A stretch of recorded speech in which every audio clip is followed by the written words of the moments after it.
Choosing the right computer case is a foundational step when it comes to building a new rig. And today we reviewed the Corsair 4000x RGB, cover the things I personally liked about it or didn't like about it, and if you should consider purchasing one. Starting off with the front of the case, we are greeted with a glass panel with a nice white border, complete with a gray Corsair logo centered on the bottom. The same gray surrounds the glass on a plastic frame, and the glass is held firmly in place with button-like fasteners. Simply pull straight off to gain access to the front dust filter. The molded plastic, along with 4 magnets and 2 tabs, keep the dust filter in place to reduce the amount of unfiltered air entering the case. Behind the dust filter, you will find 3 pre-installed SP120 Pro RGB Elites with anti-vortex fins. These are not designed for radiator use, and you will need to relocate them or remove them if you're planning on adding an all-in-one cooler. The front section can handle up to 320mm fans with a 360mm radiator or 240mm fans with a 280mm radiator. On the top panel, you'll find a simple array of input-output connections. This includes your power, your reset, a USB 3.1 Type-C, a USB 3.0 Type-A, and a dual-function headphone port. Just behind the I/O connections, you'll have another removable dust filter held on with strip-style magnets and a nice yellow tab making removal a breeze.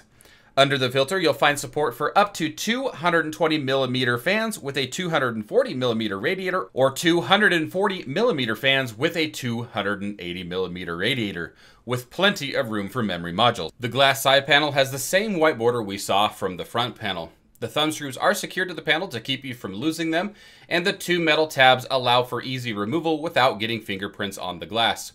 This case does feature a full ATX motherboard support with 7 toolless expansion slots and 2 additional for vertical GPU mounting.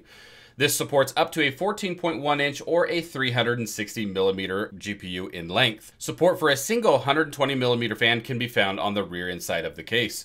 Power supply shroud runs the length of the case. Sporting the Corsair triangle design, you will find 2 sets of mounting threads, one for the vertical GPU mounting bracket, which is sold separately, and the other for the SSD trays. Plenty of cutouts will be found on the shroud to make cable routing a cakewalk. A removable cable shroud runs from top to bottom along the back wall to hide your main power and drive cables. The cable management is fantastic thanks to the deep cable trough and extra space behind the shroud. Large cutouts will provide easy removal of the CPU bracket for when you're installing a new CPU cooler. The case is pre-installed with an iCue controller to control the RGB fans with expandability up to 6. The 4000X can support up to a 7-inch power supply or an 8.6-inch power supply if you choose to remove the dual 3.5-inch hard drive bay. So there you have it. I know I shotgunned a ton of information at you guys about this case, but it's a great case and I've absolutely loved it. I've had it for about 6 or 7 months now, and there's not really a lot that I can say bad about this case. Like, for me specifically, it's fit every scenario that I've wanted it to. Now, the only thing bad that I could probably say that I can remember right now is the vertical GPU mounting. And this seems to be trouble with not just this case, but a lot of cases that they're starting to offer these vertical mounting positions. But it sits too close to the side of the glass. And so if you have a really thick card like I do with the 5700 XT, that you're gonna end up suffocating your graphics card and increasing your graphics card temperature. So what I did is I invested in a third-party bracket from Cooler Master.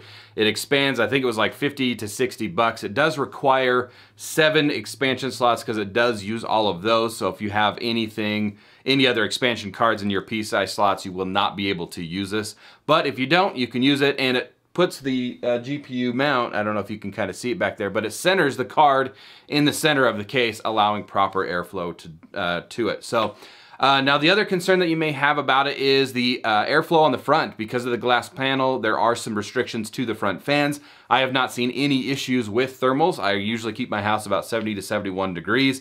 And I see anywhere between like 35 to 55 degrees Celsius on my CPU, and the graphics card sits about 75 Celsius while I'm gaming or idle. So like I said, perfectly acceptable temperatures, and I haven't really had much issue. Now, if you do have it and you do experience some issues, you may want to try removing the front glass panel to see if that increases or helps decrease your temperatures. If not, then you can kind of tell that it's not a temperature issue with the glass. So in any case, it's been a great case. I would highly recommend it. It's like 130 or 120 bucks on Amazon, and there's tons of room for expansion. There's tons of room for just all of your peripherals, or all of your components inside it. So all in all, a great case, and I would highly recommend it. So that's all the video I have for you guys today. That covers just about what I wanted to talk about this case. I hope you guys liked it, you got something out of it. If you did, be sure to, of course, like, share, and subscribe. Those 3 things certainly help us grow our channel. Thanks again for watching. Thanks again for you guys' support, and we will see you on the next one.